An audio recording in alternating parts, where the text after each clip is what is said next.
వందనము జననీ భవానీ, వందనము జననీ త్రినయనీ, వందనము శ్రీ సుందరేశ్వర హృదయ మందిరవాసిని,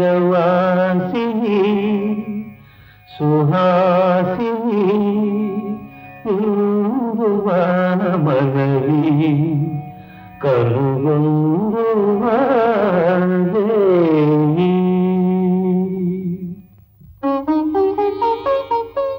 మహాప్రభువులు ముత్తుకృష్ణపనాయకులకు ఆశీస్సు, పెద్దలకు అభివాదం. మా చిరంజీవులు వీరప్ప నాయకులు, తిరుమల నాయకులు సంతోషం. పరమేశ్వర దర్శనంతో పాటు ప్రభువుల దర్శనం కూడా కలగటం మహాభాగ్యం. తమది ఏ ప్రాంతమో సెలవేయండి. గోదావరి తీరం మహారాజా. ఎక్కడి గోదావరి, ఎక్కడి తెలుగునాడు, ఎక్కడి వైగై నది, ఎక్కడి తమిళనాడు. పుట్టినింటి నుంచి మెట్టినింటికి వచ్చారన్నమాట.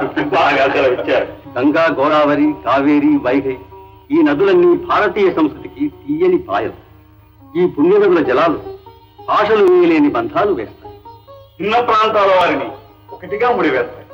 ఈ సమరస భావన అందరిలో కలిగిన నాడు మన జాతికే ఒక నూతన ప్రభ.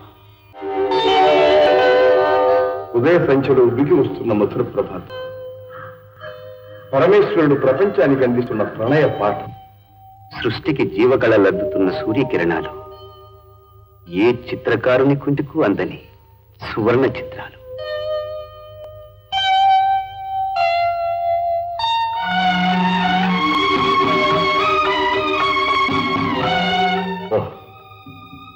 ఆకు లఘుపించని పద్ములు.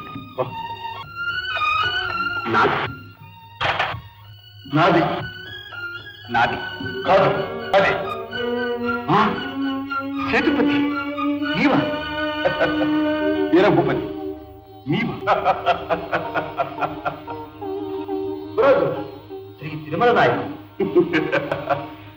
సృష్టిలోని సౌందర్యాన్ని చూడగలిగే వారెందరు, చూసి ఆ అందాన్ని అందుకోవడానికి ఉరకలు వేసేవారెందరు.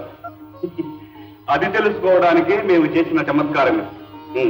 అవును, మిత్రులిద్దరూ సౌందర్యారాధకులే, ఇద్దరూ సాధకులే, కానీ ఇద్దరూ ఒకే అందం కోసం పందెం వేస్తున్నారు. ఇది ఎంతకు దారితీస్తుందో.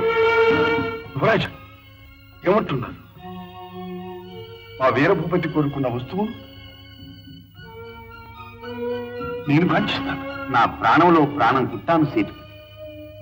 అతని చేతికందిన వస్తువును నేను కన్నెత్తి చూస్తాను. మరి కాంక్షించిన మీరిద్దరూ కాదు కాదంటుంటే ఇక ఆ పద్మంగతి ఏం కాదు.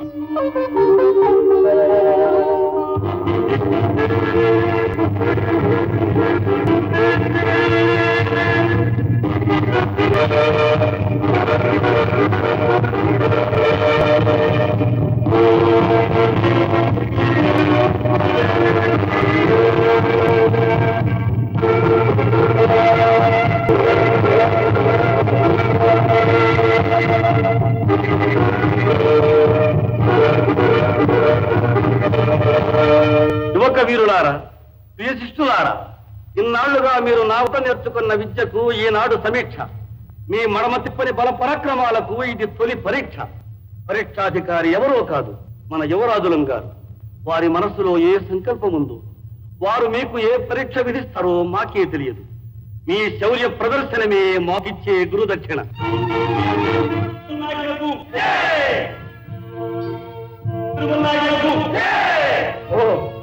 మా సర్వ సైన్యాధ్యక్షుడు ఉదయన సేతుపతిల వారి కుమారుడు కుట్టాన్ సేతుపతి ముందు వరుసలో తలబంతిగా ఉన్నందుకు చాలా సంతోషం. వీరభూపతి ఏడి? ఓహో, ఆజవర్ణ.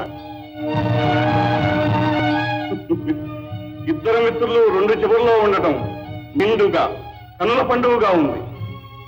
అయినా వీరభూపతి మీలాంటి వీరశిఖామణి ఆచరణ ఉండటం అవిగా లేదనుకుంటాను. నా ప్రాణమిత్రుడు సేతుపతి తలబంతిగా ఉంటే నేను ఏ చివరిన ఉన్నా పర్వాలేదు యువరాజా. మీ చిక్కని చెలిమికి చేతి అభినందిస్తున్నాను. కానీ రాజ్యతంత్రంలో మైత్రికున్న విలువ ఏ పాటి?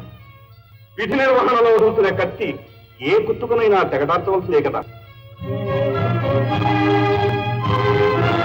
ప్రభు,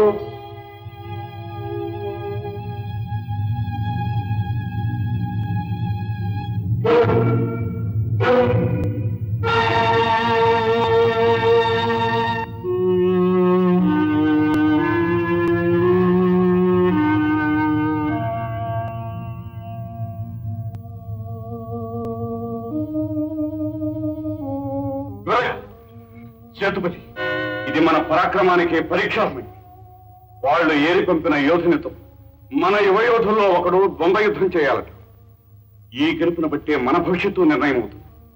ఈ గురుతర బాధ్యత నీ మీద మోపుతున్నా. మహాప్రసాదం భరించకవచ్చు. ఒక్క విషయం, ముఖం కనిపించకుండా ముసుగులో ఉండాలి.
నాయకరాజుల పాలనలో క్షమాభిక్ష కోరుతున్న వారికి ప్రాణభయం లేదు. సేతు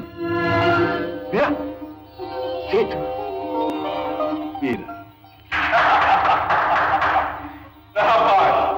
ఇద్దరే పిచ్చుకత్తులు, చిత్తర పిడుగులు. ఇంతటి పరాక్రమ ప్రదర్శనకు మిమ్మలను, మీ గురువులను మనసారా అభినందిస్తున్నాను. మీ అవిచ్ఛిన్న మైత్రికి ప్రశంసా సూచకంగా ఒకే రకమైన 2 బహుమతులు ఇస్తున్నాను.